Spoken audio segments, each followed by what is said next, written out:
최근 의료계의 수많은 관심과 논란이 그로 인해 일어났다.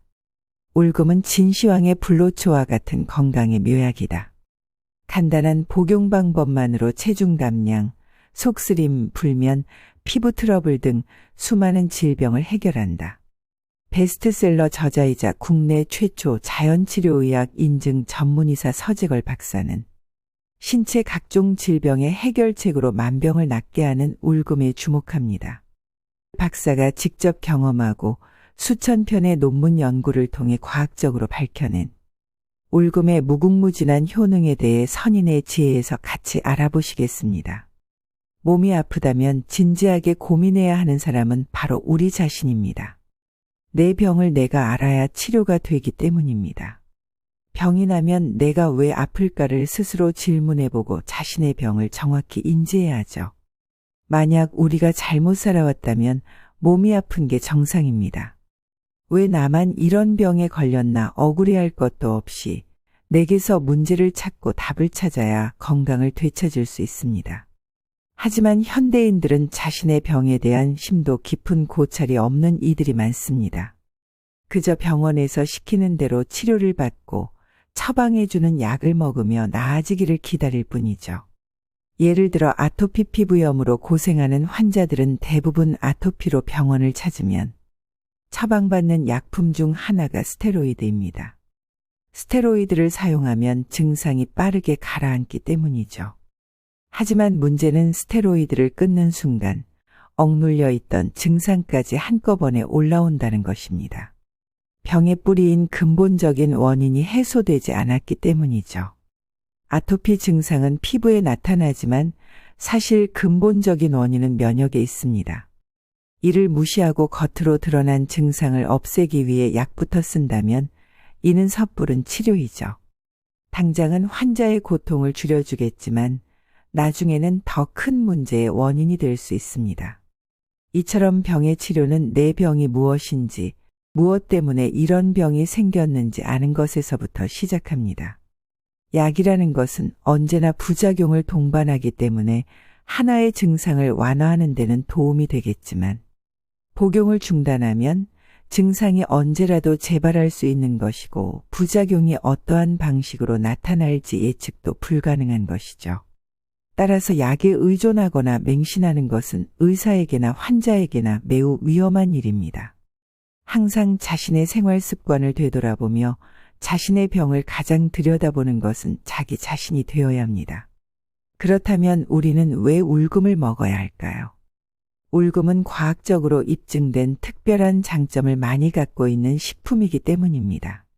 소화 작용을 돕고 지방세포의 분해를 활성화해 체중 감소에 탁월하며 당뇨와 암 치료에 도움이 된다는 것이 연구자들의 공통된 견해이죠.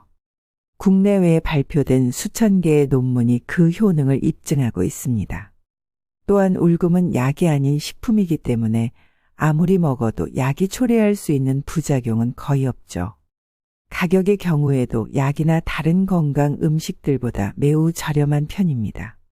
대사장의 개선을 위해 무엇을 먹어야 할지 순위를 정할 때 고려해야 할 것으로는 안전성, 효능, 가격이 있는데 울금은 이 모든 것을 충족시키는 슈퍼푸드라는 것이 이미 많은 연구를 통해 인정을 받았습니다. 또한 울금은 작은 줄기 하나, 뿌리 한 알에도 수천 종류의 성분이 함유되어 있습니다. 이 성분들이 몸에 들어가면 서로 작용하여 우리 몸 안에서 다양한 양리 작용을 펼치죠.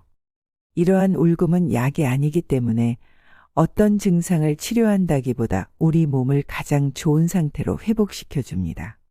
몸 상태가 좋아지면 몸 안의 기능이 활성화되면서 우리 몸이 스스로 자신을 치료하기 시작하는 것이죠. 그 결과 몸이 아파 발생한 여러 가지 증상은 저절로 사라집니다. 즉, 울금은 그 자체로 치료의 시작이며 완성인 것입니다. 이 울금이 들어간 음식인 카레가 주식인 인도에서는 치매 환자와 암 환자가 유난히 적습니다. 세계 각국에서 행해진 연구를 통해 울금에 함유된 커큐민이 이 같은 결과에 영향을 줬을 것이라는 추론을 할 수 있죠. 일본 정부에서 실시하는 암 극복 10개년 프로젝트에서도 주요 음식으로 울금을 포함시키며 활발한 연구가 이루어지고 있습니다.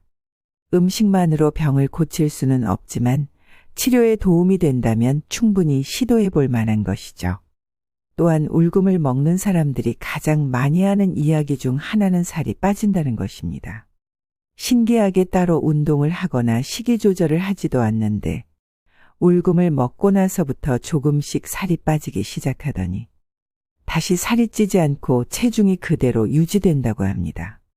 이는 울금이 담즙 분비를 촉진시키는 데에서 나오는 효과입니다. 담즙 분비가 촉진되면 지방을 분해하는 효소인 리파아제가 활성화되어 지방 분해가 수월하게 이루어지죠. 다이어트 중 발생할 수 있는 변비를 예방하는 효과도 있습니다. 식사량이 줄어들면 장운동이 느려져 변비로 이어질 수 있는데 이때 담즙 분비를 촉진하는 울금을 섭취하면 담즙이 장운동을 촉진하여 변비가 해결되는 것이죠. 그 다음으로 암의 위험성을 감소시킵니다. 암세포의 새로운 혈관 형성을 억제하고 세포 자살을 유도합니다. 더 이상 암세포가 증식하는 것을 막는 것이죠. 또한 염증을 일으키는 사이토카인을 억제해 종양의 성장을 차단해 암이 전이되는 것을 방해합니다. 제일 놀라운 효능은 노화를 방지하고 수명을 연장한다는 것인데요. 울금에 들어있는 다양한 생리활성 물질들은 몸에서 만들어지는 활성산소와 노폐물, 독소 제거에 도움을 줍니다. 특히 커큐민의 지방 연소 효과와 혈관 청소, 담즙 분비 촉진 기능은 몸 안에서 강력한 항산화제 역할을 합니다. 또한 피부의 색소 침착을 개선해 피부를 젊고 탄력 있게 만들어주죠. 기미나 주근깨의 원인이 되는 멜라닌 색소 형성을 억제하는 것은 물론 아토피나 여드름 개선에도 도움이 됩니다. 하지만 아무리 좋은 음식이라도 먹는 법을 제대로 모르고 먹으면 먹은 만큼의 효과를 기대하기 어렵습니다. 특히 약이 아닌 식품으로 섭취할 때는 꾸준히 부담 없이 먹을 수 있는 방법을 찾아야 하죠. 해독 주스를 먹고 싶지만 만들어 먹기 귀찮아서 자주 못 먹는다는 사람들이 많은데 어떤 식품이나 습관이 건강에 좋다고 해서 모든 사람이 모든 방법을 실천할 수는 없는 노릇입니다. 울금은 가루로 이용하는 것이 가장 좋습니다. 먹기도 편하고 활용도도 높죠. 무엇보다 간편합니다. 울금가루를 물에 타거나 기름에 섞거나 음식에 넣어 먹으면 됩니다. 특히 울금의 핵심 성분인 커큐민은 흡수율이 떨어지므로 기름과 함께 먹는 것이 좋습니다. 그중 가장 최고의 방법은 바로 수확한 우리나라의 생울금을 먹는 방법입니다. 생울금은 말린 울금에 비해 수분 함량이 높아 차로 마시거나 울금청, 울금잼, 울금주 등 여러 방법으로 활용할 수 있죠. 서재걸 박사는 매년 진도 울금을 구입해서 먹는다고 합니다. 진도는 기온이 높아 다른 지역보다 늦게 수확해 커큐민 함량이 높기 때문이라고 합니다. 서재걸 박사는 생울금을 주로 차로 만들어 먹으며 어슷하게 잘라 물에 넣고 끓인 다음 설탕이나 꿀을 타먹거나 설탕과 일일로 재워 3개월 정도 숙성시킨 후에 물에 타먹는다고 합니다. 생울금을 보관할 때는 랩으로 싸서 냉장고 채소 칸에 넣어두면 한 달 정도는 보관할 수 있죠.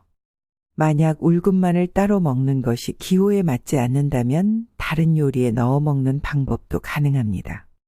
굳이 따로 먹지 않고 밥을 할 때, 생선을 구울 때, 고기를 삶을 때 울금가루를 넣는 것이죠.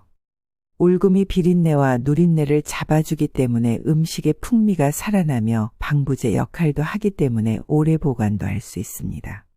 울금을 복용하기 시작한 분들이 가장 많이 하는 걱정은 울금 섭취량이 과도하면 부작용이 생길 수도 있다는 것인데요. 결론부터 이야기하면 울금으로 커큐민을 섭취할 경우 과용에 대해서는 크게 걱정할 필요가 없습니다. 기본적으로 울금은 생강처럼 맛과 향이 강한 향신료이기 때문에 많이 먹을 수가 없습니다. 카레가 주식인 인도 사람들도 하루에 울금은 매일 30g까지도 먹지만 전혀 문제없이 오히려 건강하게 살고 있죠. 때문에 울금가루만을 맨날 통째로 섭취하는 것이 아닌 한 복용량은 크게 걱정하실 필요가 없습니다. 다만 울금 섭취 시 먹는 사람의 건강 상태나 상황에 따라 일부 주의할 사항이 있을 수 있습니다. 몇 가지 유의점만 기억해두면 울금을 훨씬 안전하고 편하게 섭취하실 수 있으실 겁니다. 첫째로 임산부는 울금이 자궁 수축을 유발할 수 있으므로 주의하는 것이 좋습니다. 특히 태반이 생기기 전인 임신 초기에는 반드시 금해야 합니다. 그 이후에는 음식이나 마늘에 생각을 넣는 것처럼 울금 가루를 조금씩 넣어 먹는 것은 큰 문제가 없습니다. 담석이 심할 경우에도 주의가 필요합니다. 울금이 담즙 분비를 촉진하고 담도를 자극하면서 통증을 일으킬 수 있죠. 신장에 병이 있는 사람도 울금을 많이 먹으면 몸이 부을 수 있으니 주의해야 합니다. 다른 사람보다 울금의 양을 줄여 먹는 것이 울금의 효과를 신장 환자도 누릴 수 있는 방법입니다. 더 자세한 울금 사용법과 울금밥, 울금청 등의 레시피는 서재걸 박사의 책인 약보다 울금 한 스푼을 읽으시면 울금을 일반인이 더 효과적으로 사용하는 방법에 대해서 숙지하실 수 있으실 겁니다. 여러분 모두 울금 섭취로 몸의 건강을 되찾아 댓글로 여러분 몸의 변화를 공유해 주시면 감사하겠습니다. 지금까지 선인의 지혜였습니다. 구독과 좋아요 눌러주시면 저에게 많은 힘이 됩니다. 감사합니다.